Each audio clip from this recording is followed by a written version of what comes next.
Hello, everyone. We are a group of students from GMBD, and we are here to present you our Python project that we have been developing for the assessment of loan contracts in cars industry. What I'm going to present you at first is our project structure. As you can see here, we are nesting, let's say, two classes that inherit all the attributes from the pandas data frame class. In the first class that we have created, we are adding some repetitive methods for doing data cleaning, feature engineering, dataset balancing, and sample synthesis. And then we create a new child of this early frame pandas class, where we have a main variable for the main data frame. That's going to be the original data set. And then we will automatically populate two partitions that are of this early frame pandas class that will be populated, as I mentioned, automatically by the missing node at random function that we will see later. And we also provide additional methods for segmentation and modeling. Besides this, our project has another module called risk tools. This module provides service tools for database logging, plotting, and HTML interfacing. Okay, so let's jump directly into the first part of this Jupyter notebook that shows you how to use the code. Initially, we import the risk assessment package. We assign our data set here. And what we do first is to inspect the type of variables and assign the proper variables to it by one of the methods that we have created that is called myRiskSetAttributes, okay? And after we do this, we don't want to do any cleaning, but we want to first let's say, call the missing node at random function that I'm going to show a little bit on it on Spider. As you can see here, this missing node at random method will receive from the user a set of variables that we will analyze to see the correlation of missing values, a threshold for that correlation, meaning that if below 85%, we will not use that variables as important or significant ones. And then the percentage of rows, of blank rows that each feature should have as a minimum to be considered in the split. For instance, in this case, it's set to 0.1%. So what we do here basically is we change all ones, we will change all missing values for ones and the completed ones for zeros. And after that, we drop the columns that the user is not interested in, and we drop as well the columns where they are not with less percentage of missing values than 0.1. We calculate the matrix correlation and the p-value matrix as well. And finally, we present to the end user the result of these correlated functions, as you can see here, showing the missing values of the main features and what's the distribution of missing values on the rest of the features of the data frame. So later on, the user can input whether he wants to segment based on 1 or 2, based in this case of birth date and sex. And after that, we just present how is the look and feel of each of the DF partitions. Now I'm going to go to Margaret, that she's going to explain the basic cleaning that we have done for this frame. Go. Thank you, Nico. So on the cleaning, we cleaned the two partitions separately. So for the first data frame partition, we checked the shape and we find that it has 4,533 rows and 14 features. We also check the completeness of the data set, and we can see that some features are actually not complete. We also did the binarization of the target variable, that is the bucket. And we figure that there are some duplicate rows since we have some loans that have the same account number. So upon prompting, one can decide whether to remove these duplicate rows or to retain them. But before then, we have to make a copy of the data frame. And then once you agree to removing these duplicate rows, we have to check the remaining number of rows and also check the completeness of the data set. We still find that there are some features which have some null values. And we decide to drop these features and also check each feature by feature, what they have in common. So we dropped the 3 features that had null values, that is the program name, the sex, and also the birth date. And figuring out the program name, we found that there is a common category across it, that is the corporate loans, and we dropped it as well. So then after that, we check the completeness of the data set again, and for the imputation of the missing values, we use the car type using the most frequent value function. We repeat the same steps for the data frame partition number 2, and I will invite Akash for the feature engineering steps.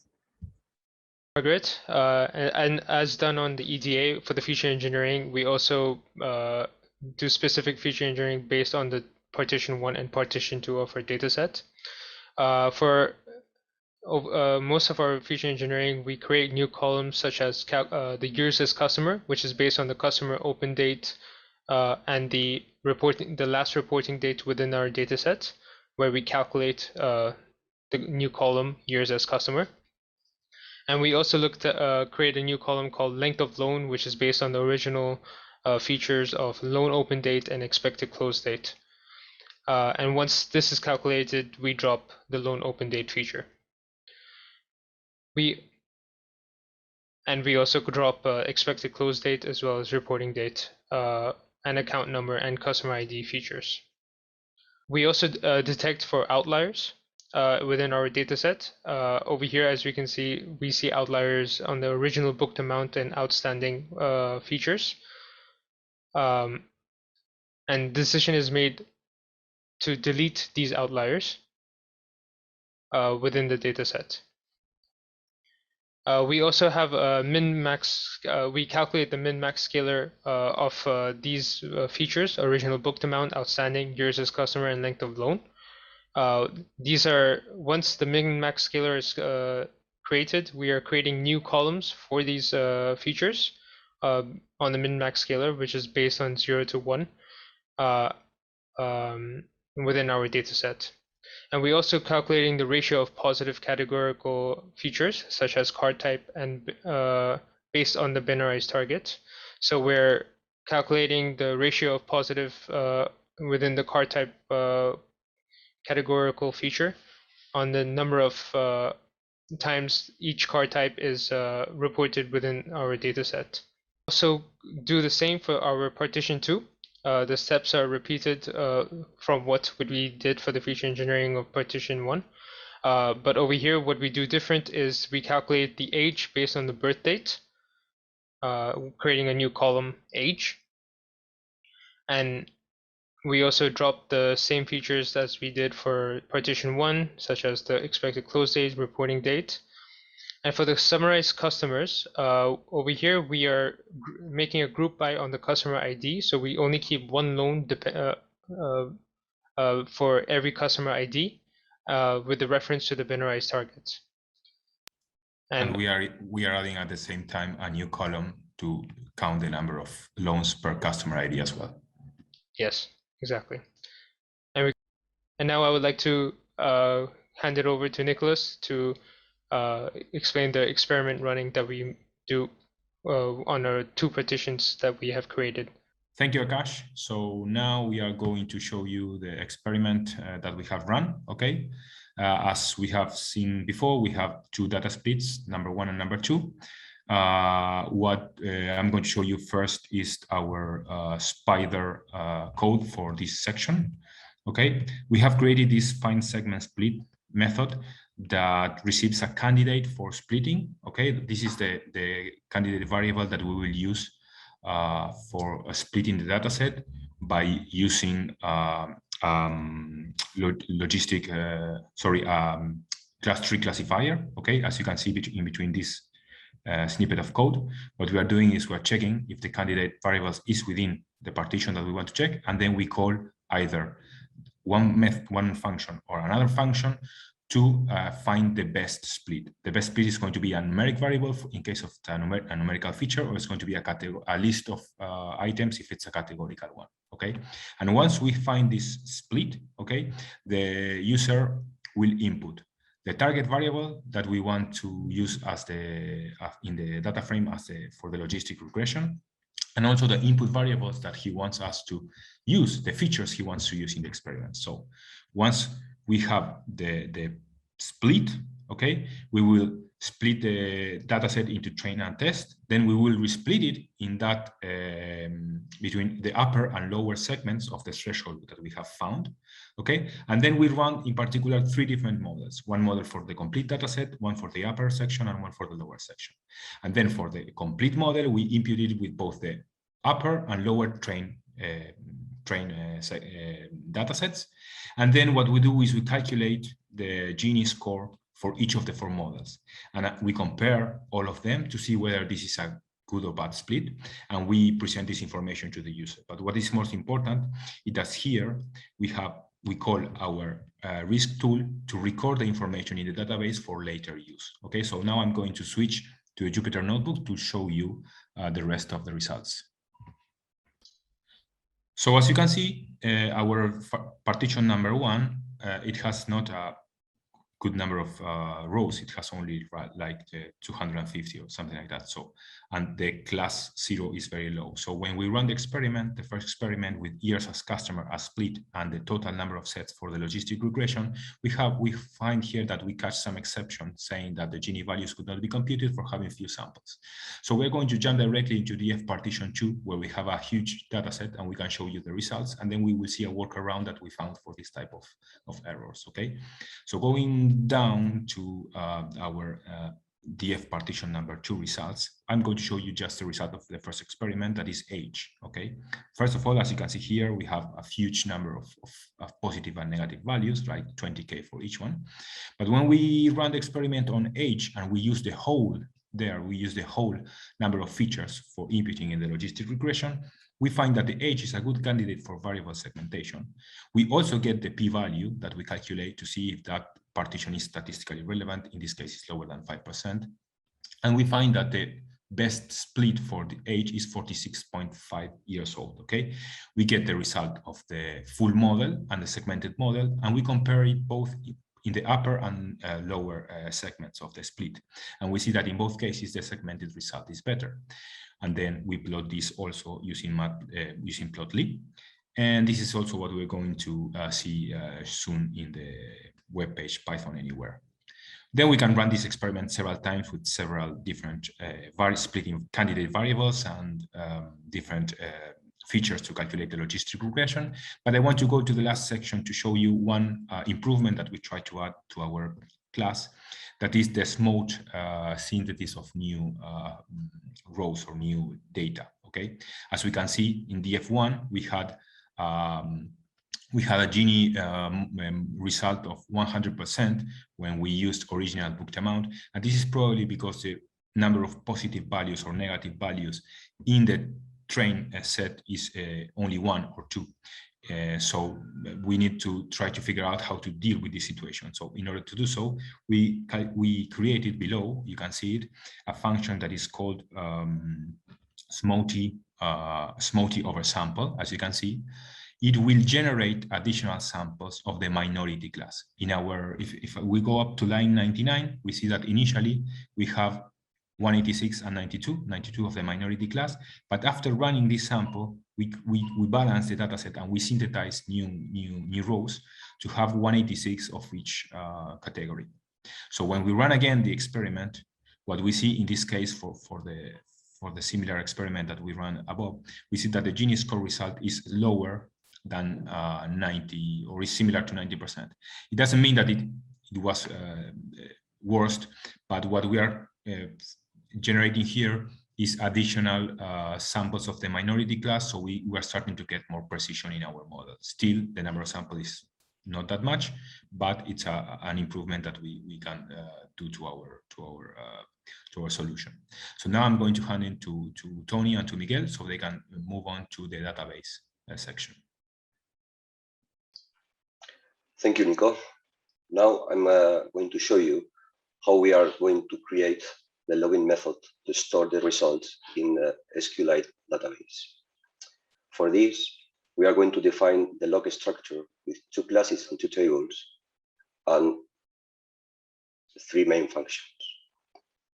The first class will record the line results in our database. And the second class will record all the data that we need to create the plots. The first function that we have created will record the data to log in into HTML. The second function is created to log in the data of the different record types that we have. And the last main function that we have is created to record the data into the logging plot. Now I'm going to pass you with Miguel, that is going to present the HTML part of our project. Thank you, Tony. Now we can see in the screen, we have our Python Anywhere website for this risk assessment library. Actually have three components in this one. The first one is the option to plot all the different experiments that was recorded on the risk tools library that previous Tony explained. And here we have all of them, the different experiments. So you can choose any of them, and so we can plot the information. For example, in this case, we have the splitting variable that is age, and all the logistic regression of the different variables that you selected in the Jupyter notebook. This one presents all the Gini values for the lower split and the upper split, the two different split, for the full model and the segmented model. As you can see here, we have our p-value. And for this age variable, the splitting recommendation is to split the data sets below the 46.5 years, greater than 45,000 years, the upper split. And you can see in this case, this is a good splitting, segmentation, sorry, because the result of the Gini values for the segmented data sets have a greater value than the values of the Gini values of the full model.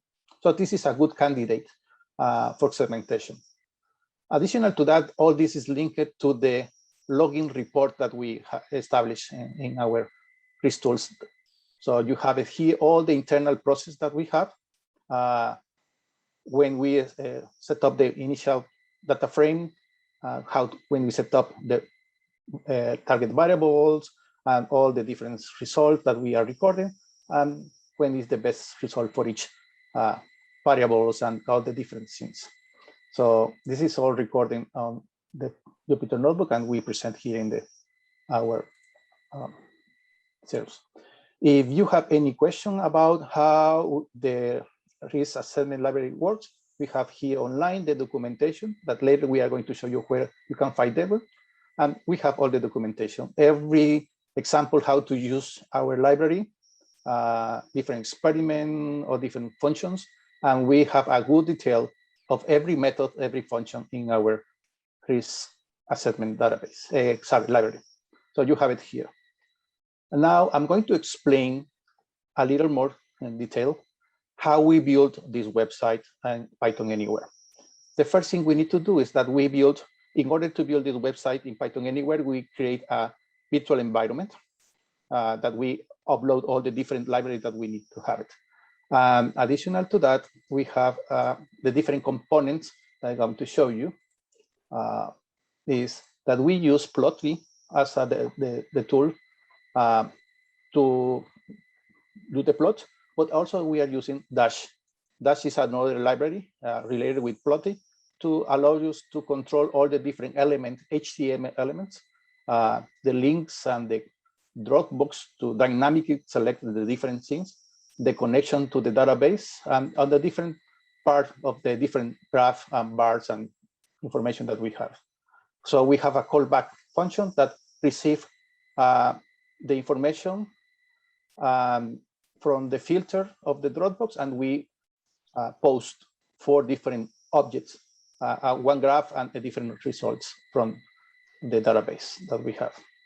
So if you really care how to use it, you can go to GitHub, and here you can clone or make a pull of our libraries, or just download the code from GitHub.